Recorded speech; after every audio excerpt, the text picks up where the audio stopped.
बच्चों, आज हम हिंदी की पाठ्य पुस्तिका क्षितिज भाग 1 के पद्य खंड पाठ वाक, जो कि ललित जी द्वारा रचित है, वो पढ़ेंगे। सर्वप्रथम हम कवयित्री ललित जी के विषय में जानकारी प्राप्त करेंगे और फिर हम पाठ का पठन करेंगे। ललित जी बच्चों, ये एक कश्मीरी कवयित्री हैं। कश्मीरी भाषा की प्राचीन एवं लोकप्रिय ललित जी का जन्म 1320 ईस्वी में श्रीनगर के पास सिमपुरा में हुआ था। उनके जीवन के बारे में प्रामाणिक तथ्य नहीं मिलते कि उनका जन्म के बारे में जानकारी प्राप्त नहीं होती। उन्हें बचपन में ललेश्वरी, लला, लल योगेश्वरी, लला रिफा, ये सब कश्मीरी नाम हैं, आदि नामों से भी जाना जाता है। रचना परिचय की बात करें तो ललित जी का कोई प्रामाणिक काव्य तो है नहीं।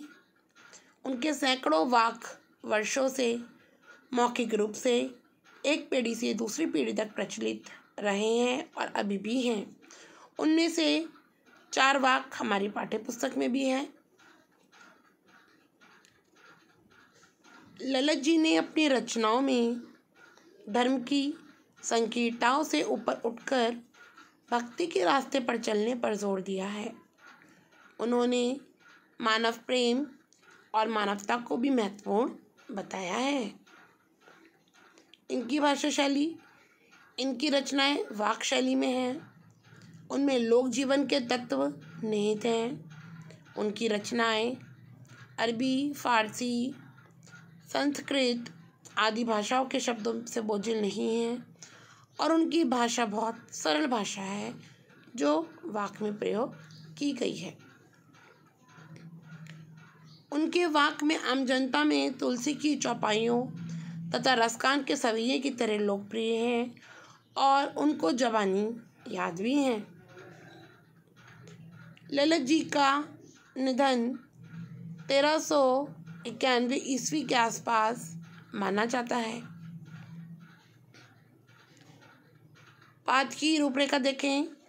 प्रस्तुत काव्य में प्रसिद्ध कश्मीरी ललित जी की वाक के नाम से चर्चित रचनाओं का हिंदी अनुवाद प्रस्तुत किया गया है। ललित ने अपने साहित्य के माध्यम से वही जागरण और जीवन संदेश प्रस्तुत किया है जो हिंदी की प्रसिद्ध कवयित्री मीरा ने अपनी रचनाओं के द्वारा किया था। यही कारण है कि ललित को कश्मीर की मीरा भी कहा जाता है। ललित जी ने धार्मिक आडंबरों का विरोध किया और प्रेम को सबसे मूल्यवान बताया। उन्होंने ये दूसरों के प्रति प्रेम की भावना, धार्मिक आडंबर, भक्ति, ये सब उन्होंने इस सब का विरोध किया है और उन्होंने प्रभु के प्रति सच्चा प्रेम को ही सबसे मूल्यवान बताया है। बच्चों, हमारी इस काव्य में वाक में 4 वाक दिए गए हैं, जिन 4 वाकों का अलग अलग आपको अर्थ मिलेगा। पहले वाक में ललित जी ने ईश्वर प्राप्ति के लिए मनुष्य द्वारा किए जाने प्रयासों की व्यर्थता का वर्णन किया है। उन्होंने बताया है कि इंसान ईश्वर प्राप्ति के लिए बहुत कुछ प्रयास करता रहे, लेकिन अगर उसके मन में ईश्वर के प्रति सच्ची भक्ति नहीं है तो उसके द्वारा किए गए प्रयास सब व्यर्थपूर्ण हो जाते हैं। वह किसी भी मतलब के नहीं रह जाते। आइए पहला भाग देखते हैं। देखो बच्चों, इसमें कच्ची रस्सी के विषय में बताया है, जो कि मनुष्य के प्राणों से उसकी तुलना की गई है। नाव के विषय में बताया है, जिसकी तुलना मनुष्य के मानव शरीर से की गई है। ये भवसागर, ईश्वर का स्थान, उस पार जो ईश्वर है उसके विषय में भी बताया गया है। रस्सी कच्चे धागे की खींच रही ये नाव जाने कब सुन मेरी पुकार, करें देव भवसागर पार। पानी टपके कच्चे सकोरे, व्यर्थ प्रयास हो रहे मेरे। जी में उठती रह रहे हो, घर जाने की चाहे घेरे।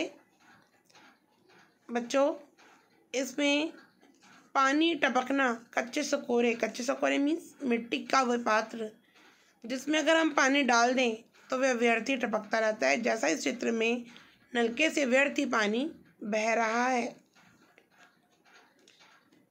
ईश्वर का स्थान, ईश्वर की प्राप्ति।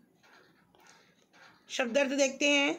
नाव शरीर रूपी नाव, देव प्रभु ईश्वर, भवसागर संसार रूपी भवसागर, कच्चे सकोरे मिट्टी से बना पात्र, हुक तड़प वेदना मन का दुख, चाह इच्छा और चाहत।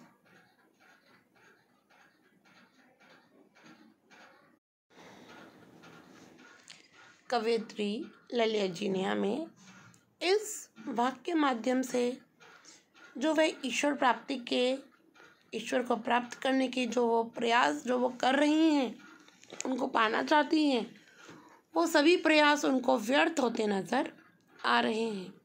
कवयित्री ललित जी बताती हैं कि रस्सी कच्चे धागे की खींच रही है नाव। प्राण रूपी जो रस्सी है वह कच्चे धागे की है, वह मजबूत धागे की नहीं है। वह कच्चे धागे की जो प्राण रूपी रस्सी है वह शरीर अर्थात देह रूपी नाव को खींचने में लगी हुई है, लेकिन वह कुछ कर नहीं पा रही है, सिर्फ वह नाव को खींचे ही चली जा रही है। अर्थात उनके प्राण इस शरीर को बस खींचे ही चले जा रहे हैं, उनकी इच्छा जीने की नहीं है, क्योंकि वह प्रभु से इस भवसागर को पार करने की गुहार लगाए बैठी हैं। वे कहती हैं कि ना जाने उनका प्रभु उनकी पुकार कब सुनेगा और उनको इस भवसागर से पार ले जाएगा। आगे अपनी बात को बढ़ाती हुई कहती हैं, पानी टपके कच्चे सकोरे, व्यर्थ प्रयास हो रहे मेरे। जिस प्रकार मिट्टी का बना हुआ पात्र, कच्ची मिट्टी का बना हुआ पात्र में वो अभी पका हुआ नहीं है, वह पात्र, वो बर्तन, मिट्टी का जो बर्तन है उसमें हमने पानी रख दिया और वो पानी उसमें नहीं टिक पाएगा, वो पानी उसमें से बहता रहेगा, अर्थात वह पानी व्यर्थ ही जाएगा, उसका वो प्रयोग में नहीं लाया जा सकेगा। ऐसे ही जो भी ईश्वर प्राप्ति को, जो भी प्रभु की भक्ति, प्रभु की प्राप्ति के लिए जो भी वे प्रयास कर रही हैं अपने प्रभु को पाने के लिए, वह सब उस कच्चे सकोरे की पानी की भांति सभी प्रयास वे विफल हो रहे हैं, वे अपने प्रयासों में सफल नहीं हो पा रही हैं और बार बार इतने प्रयास करने पर भी विफल होना उनको उनके जीवन से हरा देता है। और वो कहती हैं कि बार बार उनके मन में एक ही हुक, एक ही वेदना, दुख उठ रहा है कि वह ईश्वर की प्राप्ति करना चाहती हैं, उस ईश्वर की शरण में जाना चाहती हैं, लेकिन उन्हें ईश्वर के शरण की प्राप्ति अर्थात ईश्वर के ग्रह की प्राप्ति अर्थात उन्हें प्रभु की प्राप्ति नहीं हो पा रही है, क्योंकि वह इस संसार में रहकर सांसारिक मोह माया, प्रभु की भक्ति में लीन है, लेकिन वह नहीं कर पा रही हैं। वह सांसारिक मोह माया, सांसारिक कष्टों में फंस गई हैं और वह उससे अपने आप को नहीं निकाल पा रही हैं, इसलिए वह प्रभु की उनको भी शरण प्राप्त नहीं हुई है। इसमें रूपक अलंकार का सुंदर प्रयोग किया गया है।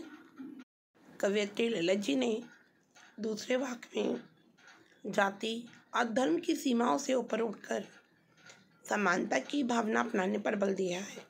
उन्होंने कहा है कि यदि व्यक्ति इन भोग विलासिताओं का जीवन जीता रहेगा तो उसे जीवन में कुछ प्राप्त नहीं हो सकता, इसलिए उसे बीच का रास्ता अपनाने की सलाह दी गई है। खा खाकर कुछ पाएगा नहीं, ना खाकर बनेगा अहंकारी। सम खा तभी होगा संभावी, खुलेगी सांकल बंद द्वार की। शब्दों के अर्थ देखते हैं। ये देखिए बच्चों, चित्र में भी दिखाया गया है बंद सांकल, अहंकारी, अभिमानी। सम इंद्रियों का शमन, संभावी समानता की भावना, सांकल जंजीर।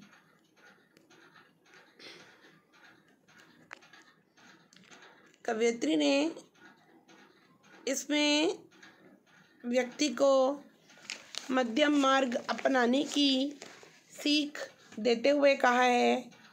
वो कहती है कि ये व्यक्ति, ये मनुष्य, यदि तो इन भोग विलासिताओं, सांसारिक भोग विलासिताओं में डूबा रहेगा तो तुझे कुछ नहीं मिलने वाला। तो इस भोग के खिलाफ त्याग तपस्या का जीवन भी अपनाएगा तो तू तभी भी अहंकारी ही बनेगा। कहने का तात्पर्य यह है कि कवयित्री ये कहना चाहती हैं कि व्यक्ति, मनुष्य को अगर भोग विलासिताओं का जीवन पसंद है, वो हर चीज़ का भोग करना चाहता है, उसे शान और शौकत चाहिए, तो उसे इस संसार में कुछ नहीं मिलने वाला। उसका अहम उन चीज़ों के प्रति रोज पे रोज बढ़ता ही जाएगा। समखा अपनी इंद्रियों का शमन करके, अर्थात इन चीज़ों का उपभोग ना करके, इन चीज़ों को अपने से दूर रखकर यदि व्यक्ति समभावी मीन्स समानता का भाव, बीच का मध्यम मार्ग अपनाता है, जहाँ पे इन सब चीज़ों की ज़रूरत नहीं होती, सिर्फ ईश्वर की मार्ग का ही रास्ता होता है, तो तभी इन सब चीज़ों को दूर रखकर अगर यदि वह मध्यम मार्ग अपनाता है तो खुलेगी सांकल बंद द्वार की। तो बंद द्वार के जो सांकल है वो खुल जाएगी, अर्थात जो रास्ता प्रभु भक्ति के लिए अभी तक बंद था वो रास्ता प्रभु भक्ति का खुल जाएगा, अर्थात हमें सच्चे प्रभु की प्राप्ति हो जाएगी। इसलिए कवयित्री लैला जी ने इस वाक्य के माध्यम से मनुष्य को सांसारिक भोग विलासिताओं से दूर रहने की प्रेरणा दी है और उसे मध्यम मार्ग अपनाने को कहा है और संदेश भी दिया है कि व्यक्ति यदि अपने जीवन में सफल होना चाहते हैं, प्रभु की सच्ची भक्ति करना चाहते हैं, उसकी प्राप्ति करना चाहते हैं, तो उन्हें इन सब चीज़ों से दूर रहना चाहिए। कवयित्री ने तीसरे वाक्य में गुरु की महिमा का वर्णन करते हुए सच्चे गुरु को प्राप्त करने और भव सागर पार करने की बात बताई है। वे कहती हैं, आई सीधी राह से गई ना सीधी राह, जेब टटोली कोड़ी ना पाई, सुषुप्त सेतु पर खड़ी थी, बीत गया दिन आहा, माझी को दूं क्या उतराई। शब्दों के अर्थ, राह, रास्ता, सुषुम्ना नामक नाड़ी, टटोली, खोजी, कोड़ी ना पाई, कुछ भी ना मिला, माझी नाविक, उतराई पार करने का, उतारने का किराया। कवयित्री कहती हैं कि जब वह प्रभु भक्ति के लिए उन्होंने सीधा मार्ग अपनाया, वह आई तो प्रभु की भक्ति के लिए सीधे मार्ग से थी, अर्थात सीधे रास्ते से आई थी, उनके मन में कोई छल कपट नहीं था।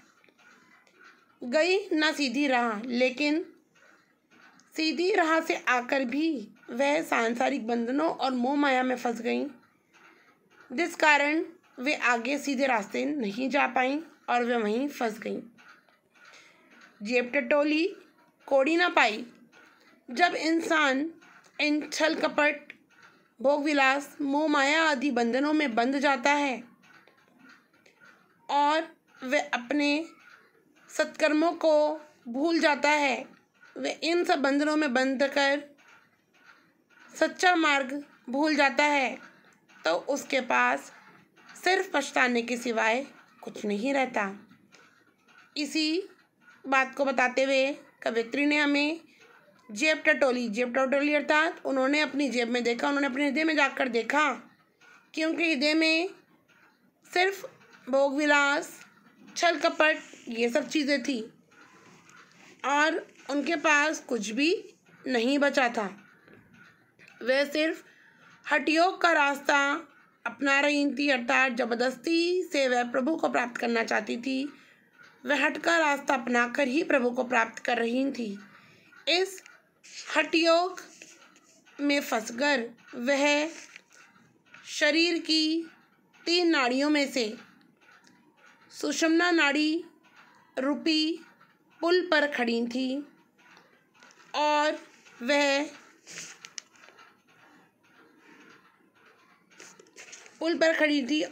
वहाँ खड़े खड़े उन्हें पूरा दिन हो गया, अर्थात उन्होंने जितने भी प्रयास करे वह सब व्यर्थ चले गए। अब भवसागर को पार कर भी लिया, लेकिन मांझी नाव चलाने वाले रूपी प्रभु को वह उनके पास देने के लिए कुछ भी नहीं बचा था। जब उन्होंने अपनी जेब टटोली तो उसमें सिर्फ सांसारिक छल कपट, भोग विलासिताओं की भावना ही भरी थी। उसके अंदर प्रभु के प्रति सच्ची भक्ति की भावना नहीं थी। वो कहती हैं कि मैं उस भवसागर को पार करने के लिए उस नाव में बैठ गई, लेकिन अब उनके पास कुछ भी नहीं था, अर्थात उस नाव चलाने वाले मांझी नाव चलाने वाले को देने के लिए जेब में कुछ नहीं बचा था, अर्थात उस प्रभु को देने के लिए, उस प्रभु को चाहने के लिए उनके पास कुछ भी नहीं बचा था। वह अब भवसागर को पार करने में सफल नहीं हुई। चौथे वाक्य में कवयित्री ललित जी ने हमें धर्मगत संकीर्णता को त्यागने अर्थात धर्म में भेदभाव ना करने तथा प्रत्येक प्राणी में ईश्वर के समाये होने की बात बताई है। वह कहती हैं कि ईश्वर नहीं है, हमें ईश्वर में भेदभाव नहीं करना चाहिए, हमें धर्मों में भेदभाव नहीं करना चाहिए। दूसरों को पहचानने से पहले हमें अपने बारे में जान लेना चाहिए। थल थल में बसता है शिव ही, भेद ना कर क्या हिंदू मुसलमान, ज्ञानी है तो स्वयं को जान, वही है साहिब की पहचान। थल माने जमीन, स्थान अर्थात कण कण, शिव प्रभु भगवान, साहिब ईश्वर, खुदा, भेद अंतर। कवयित्री कहती है कि जो व्यक्ति ईश्वर में भेदभाव करता है उसे संबोधित करते हुए कवयित्री ने हमें बताया है कि हे व्यक्ति, हे मनुष्य, थल थल में बसता है शिव ही। थल थल मीन्स जगह जगह में शिव अर्थात प्रभु का निवास स्थान है, अर्थात प्रभु तो हमारे कण कण में विराजमान है। भेद ना कर क्या हिंदू मुसलमान है मनुष्य, हे अज्ञानी मनुष्य, प्रभु तो हमारे कण कण में हर जगह चारों तरफ विराजमान है। तू हिंदू मुसलमान के नाम पर क्यों प्रभु में भेदभाव करता है, क्यों तू उसमें अंतर करता है, तू क्यों उसको अलग मानता है। इस बात को बताते हुए वो कहती हैं कि भगवान सर्वत्र अर्थात सब जगह विराजमान है। हमें धर्म के आधार पर प्रभु को अलग नहीं करना चाहिए, अर्थात उसमें कोई अंतर नहीं समझना चाहिए। अगर मनुष्य सच्चा ज्ञानी है, उसे वाकई ही सच की परख है, वह ज्ञानी है, उसे पता है कि क्या बुरा है, क्या गलत है, क्या सही है, तो उसे स्वयं को जानने की कोशिश करनी चाहिए। उसे सबसे पहले अपने बारे में जानना चाहिए, अपने अंदर की भावनाओं को जानना चाहिए, उसे अपना आत्मज्ञान करना चाहिए। अगर वह सब आसानी से कर पाता है, अगर वह अपने बारे में, अपने मन की गहराइयों को, अपने हृदय की बात को समझ सकता है, उसमें सक्षम हो जाता है, वही है साहिब की पहचान। वही सच्चे ईश्वर को प्राप्त कर सकता है। इसलिए कवयित्री ने हमें इस वाक्य के माध्यम से भगवान में अंतर ना करने की सीख दी है। उन्होंने बताया है कि भगवान कण कण अर्थात जगह जगह स्थान स्थान पर विराजमान है। प्रभु अलग नहीं है, चाहे वो किसी भी संप्रदाय धर्म का क्यों ना हो। प्रभु एक है, इसलिए हमें प्रभु ईश्वर में कोई भी अंतर नहीं करना चाहिए। हमें भेदभाव धर्म के आधार पर नहीं करना चाहिए। अगर व्यक्ति सचमुच ज्ञानी है तो सबसे पहले उसे स्वयं का परिचय, स्वयं का आत्मज्ञान समझना चाहिए। वही सच्चे ईश्वर को प्राप्त कर सकता है। बच्चों, आपको चारों वाक्य समझ में आए होंगे। आप घर पर अपनी पढ़ाई पर विशेष ध्यान दें और आपको जो भी समझाया जा रहा है उस वीडियो को बार बार देखकर उसको समझने की, अच्छी तरह कंठस्थ करने की कोशिश करें। घर पर स्वस्थ रहें, सुरक्षित रहें, बार बार हाथ धोते रहें, सफाई का विशेष ध्यान रखें और उसके साथ साथ अपनी पढ़ाई का भी विशेष ध्यान रखें। धन्यवाद।